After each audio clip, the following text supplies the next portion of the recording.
only for his girlfriend to die some days later, while the young man became extremely rich after her death. Amarachi, who didn't believe in the supernatural, was now gradually turning into a believer. She assured Jennifer that everything will be all right. Then she placed a call across to her pastor in the church and explained the situation to him. In less than 30 minutes, her pastor arrived at the hospital and joined the ladies. When they were together, he introduced himself as Pastor Samuel, and together they had a short prayer. After the short prayer, Pastor Samuel told Jennifer that he had a revelation when they were praying. He said, "The madman chasing you in the dream is Shemer, the man you slept with. He used you to renew his rituals for wealth. You were supposed to die a week ago, but you were still alive because of your closeness to God.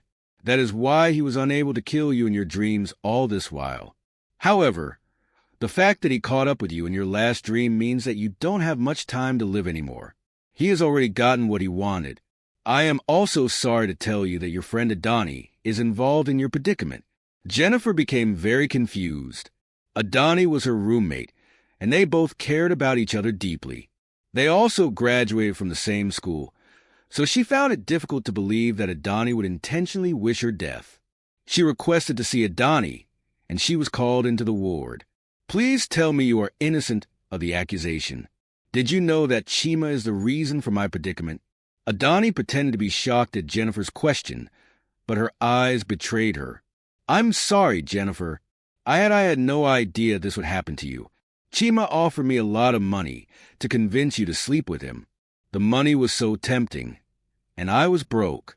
I had no choice to accept. Please forgive me. So you knew he never loved me, that his end game was to sleep with me, and you helped him?" Adani went on her knees and started pleading with Jennifer to forgive her. "I had no idea that this would happen. I only suspected at first when he started screaming his name in your dreams whenever you were sleeping. But I couldn't bring myself to tell you. Please forgive me." Mr. Samuel saw the tension between the two friends and advised Jennifer to forgive her friend. The main goal now is finding a solution to the problem and not pointing fingers at who is guilty or not, he said. Suddenly, Jennifer started screaming in pain once more and held her abdomen, but this time she was bleeding in her nose and ears. Pastor Samuel quickly brought out an anointed oil and instructed Dr. Amarachi to rub it on her sensitive area after cleaning her up for the third time. Then he started praying fervently for Jennifer. Adani joined in the prayers, and even Dr. Amarachi, who was doubting before, also joined in the prayers. As they were praying, Jennifer continued wincing in pain. It was as if the pain was getting more intense as they prayed harder. Suddenly, the light in the hospital went off, and a strong wind started blowing inside the hospital ward, scattering all the paperwork and destroying some of the hospital equipment. The whole world was a mess.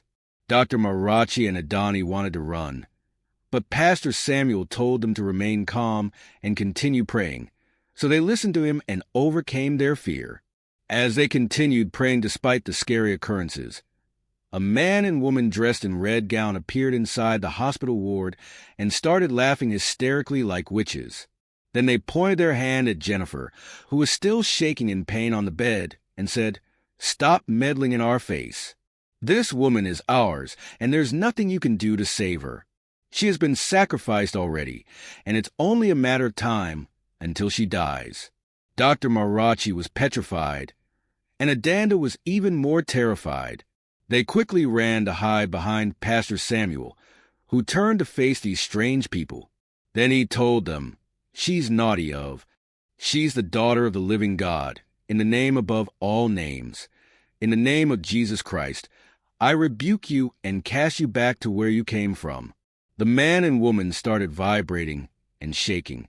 Suddenly, they started screaming and eventually disappeared. Immediately, they disappeared. The atmosphere in the hospital became calm, and light came back on. Jennifer, who was previously in pain, stopped holding her abdomen and sat up. The pain left her completely, and she felt very okay. Dr. Marachi checked her sensitive area and was surprised to see that it was normal, as if nothing of sort was ever there in the first place. Together, They started singing songs of praises and worship. They thanked Pastor Samuel for coming to their rescue and also appreciated Dr. Marachi for her assistance and for thinking outside the confinement of scientific boundaries. Jennifer slept at the hospital that night and woke up peacefully the next morning without having any nightmares or feeling any pain. Afterwards, she was discharged and left the hospital with Adani. On in their way back home, they saw a madman on the street with people gathered around him. When they looked closer at him, they discovered that it was Shemer, the man who tried to kill Jennifer for his selfish gain. His luxurious car was parked by the roadside, and he was seen eating rubbish at a waste bin.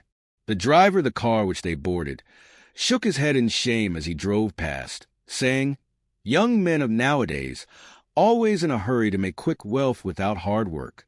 Things will always end badly for them." From that day henceforth, Jennifer and Adani gave their lives to God totally and took the things of God very serious. However, trust was broken, and Jennifer could no longer bring herself to trust Adani completely again. The moral lesson of the story reminds us to be mindful of the friends that we keep. Trust should be a major factor in every relationship and friendship. Make sure that you only keep friends who are trustworthy and bound to remain loyal to you no matter the situation. Always be open to new possibilities beyond the scope of your limitations. There is more to the world than meets the eye. If someone is offering you so much money for something you feel isn't that serious or important, then it means that there is definitely an anterior motive behind the transaction. Some dreams are signs and warnings. Don't dismiss them easily. Trust is like an egg. Once it is broken, it is almost impossible to fix or mend it perfectly. So no matter what you do in life, do not try to break the trust of someone who trusts you deeply. Every day is for the thief, and one day is for the owner. You may always get away with using innocent people for rituals, but your end would come sooner than later. So it is best to never start at all than to meet a shameful end.